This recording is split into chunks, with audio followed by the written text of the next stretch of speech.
Over the past days we've seen a bunch of Apple patents showing up, related to foldable phones. Now the very same patents have been turned into renders, by letsgodigital.org. This is definitely no Rolleiflex Pi or Samsung Galaxy Fold. That's for sure. The product shown here flexes down the midsection and it shows a vertical format. It's closer to a Moto Razr 2019 than anything else. It still manages to stay slim and look metallic at the same time. The problem is that the device looks very fragile, if you ask me.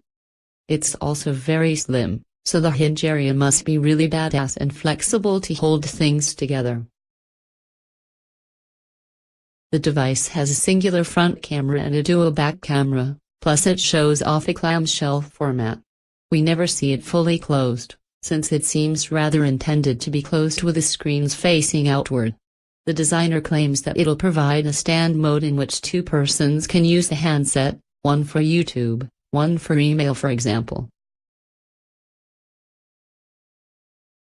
Well, at least the bezels are narrow enough and the UI doesn't seem changed.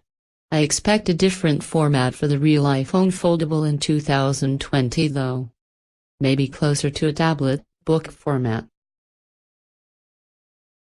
Inspired by the recent Samsung Galaxy Fold and Huawei Mate X releases, today we have the iPhone X Fold, Apple's own version of a foldable phone.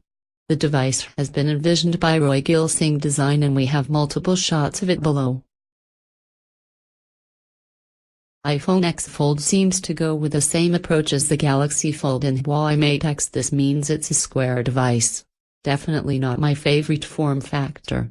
When folded it's too narrow, feeling a bit like a Sony Vaio or a Nokia Communicator. There's no visible seam or crease down the middle, while the hinge itself is very discreet. In spite of approaching a new design, the foldable Apple phone keeps the iOS interface intact. What's interesting here is that the bezels are actually a bit big, as if the screen panels were mounted on top of a body that flexes. My favorite picture is the one showing the device in a sort of laptop mode, with a comfy keyboard that seems almost physically tactile, plus a pretty wide screen and also rather well spaced. Since Samsung and Huawei are asking $2,000 or even more for their foldables, I imagine Apple would go crazy with $4,000 even, and that kills the industry.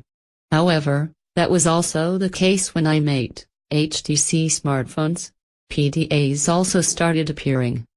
Then over time they got cheaper. Early adopters were pretty happy with the products, but I'd say wait for the second or third gen now.